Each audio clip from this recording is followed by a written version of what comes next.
মা সকালবেলা গোপালের বদনে ক্ষীর স্বর নবনী প্রসাদ আদি সেবা দিলেন। এ পর্যন্ত গোপাল মায়ের কোলেই বসে আছে। দেখতে দেখতে দেখতে দেখতে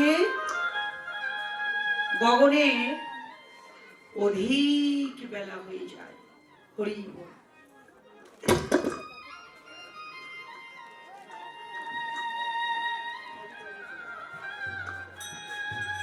দেখতে দেখতে দেখতে দেখতে যখন গগনে অধিক বেলা লক্ষ্য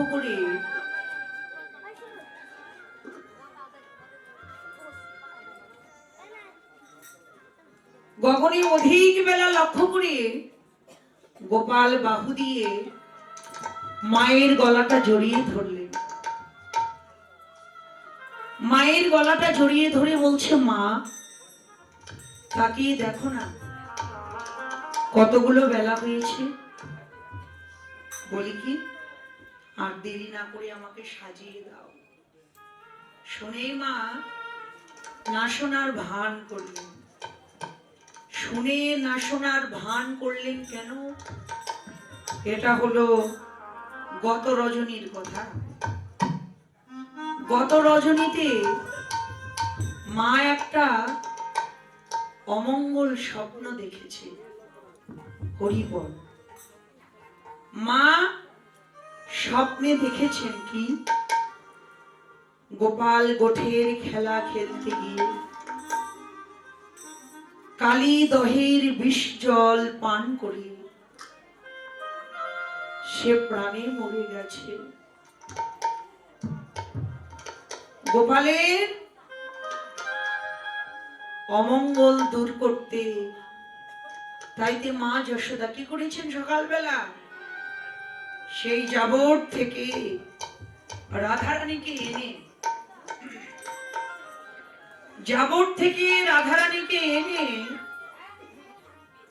রাধারানীর হাতে রন্ধন আদি করে সকালবেলা মা গোপাল সেবা দিয়েছেন। রাধারানী হলো পদ্মহস্তা নারী। পদ্মহস্তা নারী যারা, তাদের হাতের রন্ধন যদি সেবা করা যায় তার তো পরমায়ু বৃদ্ধি হয়, সেই সাথে তার কৃষ্ণ প্রেম ভক্তি লাভ হয়। আমার রাধারানী পদ্মহস্তা নারী তো, তাই আমার মা যশোদা সকালবেলা গোপালের পরমায়ু বৃদ্ধির জন্য পদ্মহস্তা নারী রাধারানীর হাতে রন্ধন করিয়ে সকালবেলা গোপাল সেবা দিয়েছেন। মায়ের মনে ভয়, কোনো কিছুর বিনিময়ে আজকে আমার গোপালকে আমি চোখে আড়াল করব না। আজকে সারাদিন আমার গোপাল আমার বক্ষে থাকবে। গোপাল বলছে, মা সে দেখো না কতগুলো বেলা হয়েছে, এবার আমাকে সাজিয়ে দাও না। চতুরালি করে মা বলছে, দেখ রে গোপাল, মায়ের ইচ্ছা, মায়ের ভাবনাটা হলো গোপাল যেন গোষ্ঠে যাবার কথাটা ভুলে যায়। মা বলছে, গোপাল আমি লোক মুখে শুনি তুই নাকি খুব ভালো নাচতে পারিস। ও গোপাল, ভালো নাচতে পারিস এটা শুধু প্রতিবেশীদের মুখে শুনি, কিন্তু কোনোদিন তো তোর মাকে তোর নৃত্য তুই দেখালি না বাছা। আজ একটু মায়ের আঙ্গিনায় নৃত্য কর না। গোপাল মার বদনের দিকে তাকিয়ে বলছে, মা তুমি আমার নৃত্য দেখতে চাও? এক শর্তে আমি নাচতে পারি। এই যে আমার কর, আমার করটা পরিপূর্ণ করে তুমি যদি আমাকে ননি দাও, তবে আজ আমি তোমার আঙ্গিনায় নাচতে পারি। কথাটা শুনে মায়ের নয়ন দুটি জলে ভরে গেল। ও গোপাল, তুই ছাড়া কি আমার আর কেউ আছে?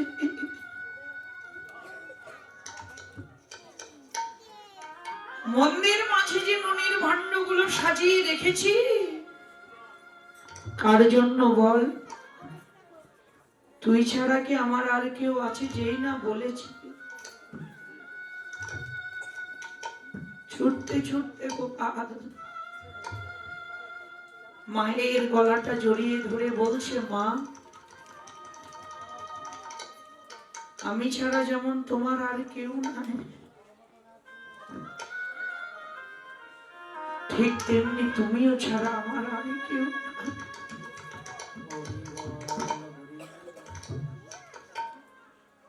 ভক্ত ছাড়া ভগবানেরও মূল্য নাই, ভগবান ছাড়া ভক্তেরও মূল্য নাই। মা, আমি ছাড়া তোমার যেমন কেউ নাই, তুমিও ছাড়া আমার তেমনি কেউ নাই। ননি চেয়েছে বলে তুমি কাঁদছো? ঠিক আছে মা, ননি তোমাকে দিতে হবে না। এক কাজ করো, তুমি গান করো, তোমার গানের তালে তালে আজ আমি তোমার আঙ্গিনাতে নৃত্য করব। মা যশোদা বাৎসল্য প্রেমে বিভোর হয়ে গাইছে, ও আমার নাচরে জাদু মনি, ও আমার নাচরে মনি,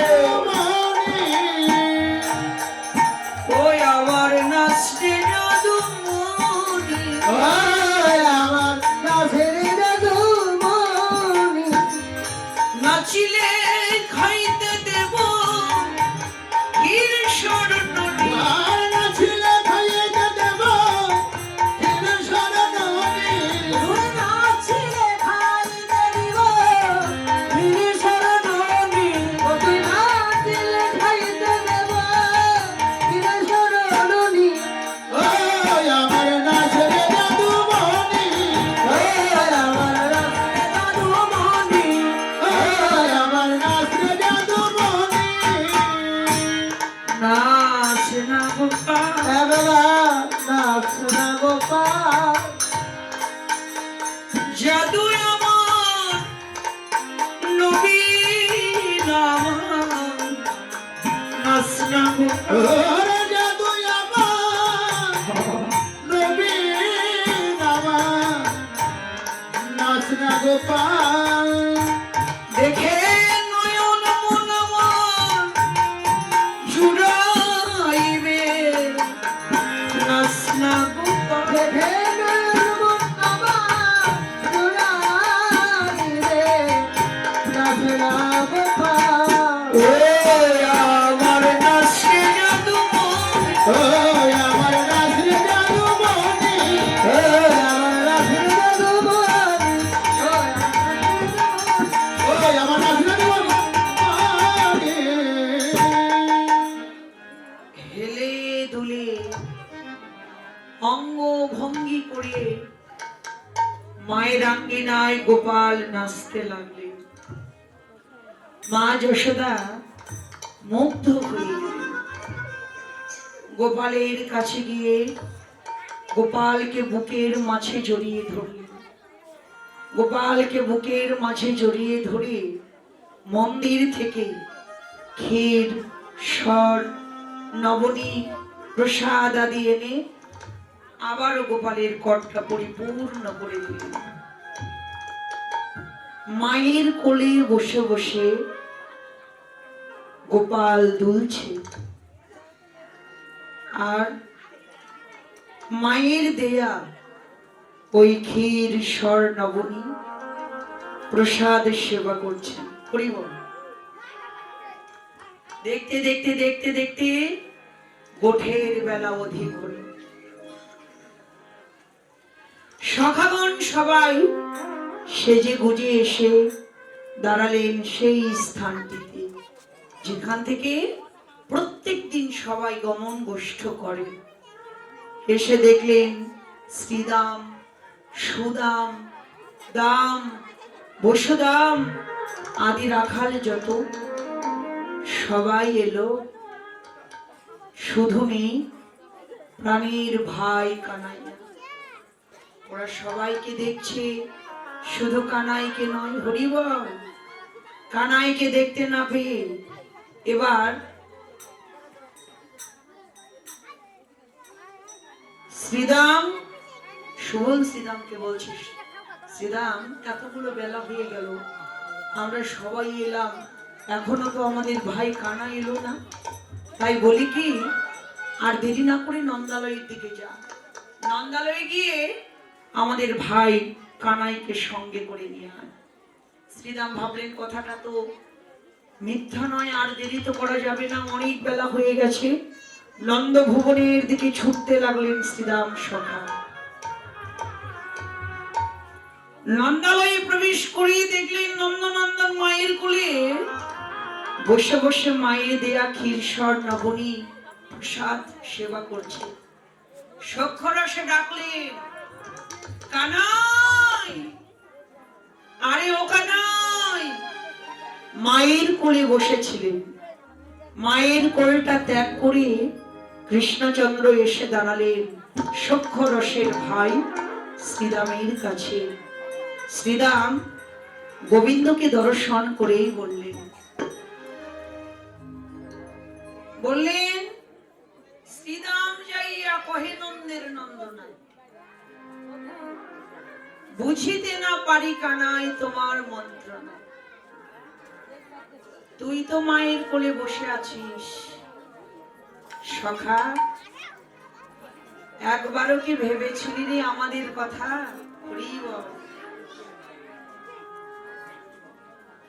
আমাদের কথা নাই বা ভাবলি, ওই যে নবলক্ষ ধেনুর পাল, ওরা জাতিতে পশু, কিন্তু পশু হলে হবে কি?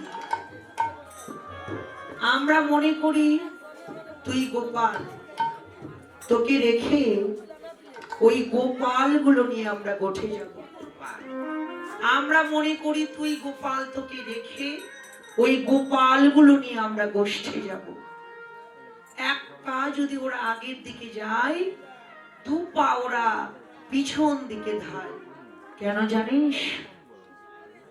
তোর বদন কমল হেরবে বলে, তোর সঙ্গ ছাড়া পশুতে ওরা কি করে বোঝে? তোর সঙ্গ ছাড়া বনের পশু ওরাও গোঠে যেতে চায় না। এক কথা দু কথা বলতে বলতে অনেক কথা বললেন, একটা উত্তরও করলেন না কৃষ্ণচন্দ্র। চুপচাপ দাঁড়িয়ে আছে। গোবিন্দের এই নীরবতা সহ্য করতে পারলেন না শ্রীরাম। অভিমান হলো, অভিমান করে বলছে, কানাইয়া, প্রত্যেকটা দিন আমরা নন্দালয়ে আসি, তোকে ডেকে নিয়ে আমরা গোষ্ঠে যাই, তাতে তোর কি মনে হয় রে? আমরা কি তোর নফর? সখা, আমরা কি তোর চাকর? আমরা কি তোর দাস? বৈষ্ণব কবি বললেন, শ্রীদাম তুমি কাকে কি বলছো গোপন?